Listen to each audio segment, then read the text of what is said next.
H.A.L.T. H.A.L.T. H-A-L-T. Is anybody familiar with this acronym? H-A-L-T. Okay, H is hungry, A, angry, L, lonely, T, tired. All right. This is an acronym, I believe, that is used often in the recovery community, but I learned it from my therapist, who I will call Lena. I want to tell you a little bit about Lena. Lena was my therapist for many years in New York, and Lena probably knows more about me than anybody else in the whole world. Every Tuesday, I would plop myself down onto Lena's couch, and in the corner of the room, she always had this little therapy dog, and that dog would either sleep while I was saying whatever I wanted to say, or it would chew on electric wires until one of us noticed it, and Lena threw her some kind of toy. And Lena would kind of sit in front of me on her swivel chair, and she would just listen to all my stuff. And she would nod her head with lots of empathy and tell me how hard it must be to experience that thing every Tuesday. And it was one of those Tuesdays that Lena introduced me to H.A.L.T. I don't remember what I was talking about that day, but it was probably something related to being a new, completely exhausted working mother who wasn't taking care of herself and was becoming a very grumpy, irritable, and downward shame spiraling kind of human being. Might have been related to that. I don't know. But Lena invited me to H.A.L.T. Now, H.A.L.T. is one of these things that seems so simple, right? It's just an acronym that represents some words. But it can be so helpful. I remember I would be, crying in my room by myself, feeling like obviously the only thing left to do was to quit my job and to give away my daughter and divorce my husband. And then I would think to myself, what would Lena say right now? And Lena would say, H.A.L.T. Are you hungry? Are you angry? Are you lonely? Are you tired? And then I would realize that, I could quit my job, give away my daughter, and divorce my husband, or I could eat a sandwich. Because most of the time, my life wasn't falling apart. I actually had just skipped lunch, or I hadn't taken a day off that week, and I was just tired, something like that. H.A.L.T. was one of the many tools that Lena gave me over the course of those many Tuesdays in her office. And when I moved here to Connecticut, I was very sad to leave Lena. I couldn't imagine facing the struggles of my life without her probing questions and thoughtful suggestions. But what I realized was that after so many years of seeing her every Tuesday, I found that I was gaining this superpower. I found that I could actually anticipate what Lena would say in any given situation. It was like she had moved her swivel chair and her naughty therapy dog into a little corner of my brain. And she just kind of sits there now, permanently nodding her head with empathy and telling me how hard it must be to experience that thing. She's become one of these angels that sits in my brain, accompanying me through my life. Does anybody else have those angels in your brain? These people who've been such important parts of our lives, that their voices and their presence kind of take up residence inside of us, and they advise us as we go through life. I am trying to become one of those angels. I'm trying to take up residence in the little growing brain of my 5-year-old. So I have no idea what I'm doing as a parent. So I read things, and I've been reading this book with this very enticing title. All the parents will appreciate this. It's called No Drama Discipline, the whole brain way to calm the chaos and nurture your child's developing mind. Yes, please, this is what I need. So one thing that the book does from the very beginning is it reframes the word discipline, right? It says discipline is not about punishing a kid or about getting a kid to obey your orders, even though sometimes punishing a kid or getting them to obey your orders is exactly what you want to do in that moment. But the author reminds us that the word discipline comes from the Latin word disciplina, which means to teach. So when we discipline our kids, we shouldn't be punishing or demanding compliance, we should be teaching. And not teaching them what they should or shouldn't do when they're around us. Not teaching them how to behave or manipulate us so that they don't get in trouble with us. But we're teaching them how to think and be in the world as adults. We're teaching them how to think and be when we're not around anymore, to tell them all the things. So, for example, instead of yelling at my sweet, sweet child until she stops playing with the toilet plunger like a toy, I can remove the toilet plunger from her little hands and calmly teach her how the toilet plunger has poop all over it. And poop comes out of the insides of people, and it has these little bugs in it that will make you feel sick and will make your eyes turn red and puss up, and then no one at school will want to play with you because they don't want to get the poop in your eyes disease. And then you will have to sit at home doing nothing but taking baths and having nap time and eating cauliflower. And is that what you really want to do? That's my paraphrase of the book. I don't really know if I'm doing it 100% right, but it's something like that. But the miraculous, shiny treasure goal is that one day my sweet, sweet child will be in the bathroom all alone by herself in her 30s, and she will see that hilarious and fun toilet plunger, and instead of thinking, Mom's not here, this is my chance to enjoy the toilet plunger,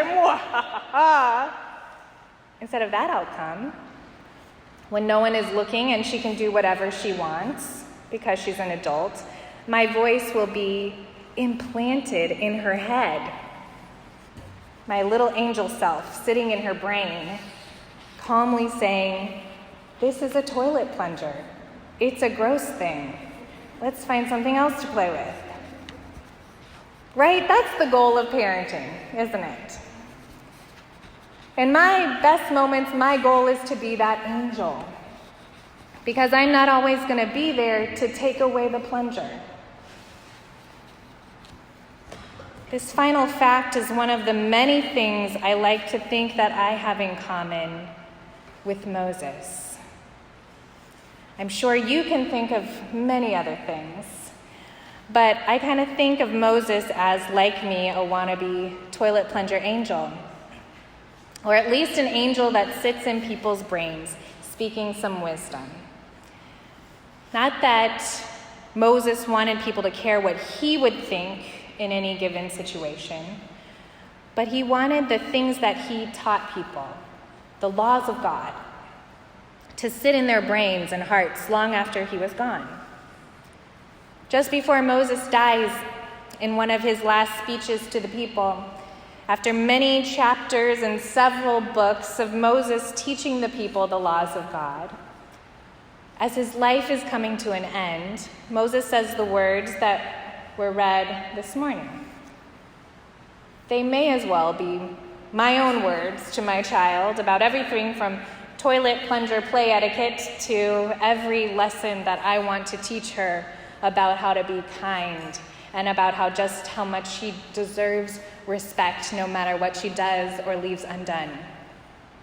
But summing up the thoughts of an aspiring brain angel like me, Moses, as he ages and knows that the end is coming, he says to his people, "Surely this commandment that I'm commanding you today is not too hard for you, nor is it too far away. It is not in heaven that you should say, 'Who will go up to heaven for us and get it for us so that we may hear it and observe it?' Neither is it beyond the sea, so that you should say, 'Who will cross to the other side of the sea for us and get it for us so that we may hear it and observe it?' No, the word is very near to you.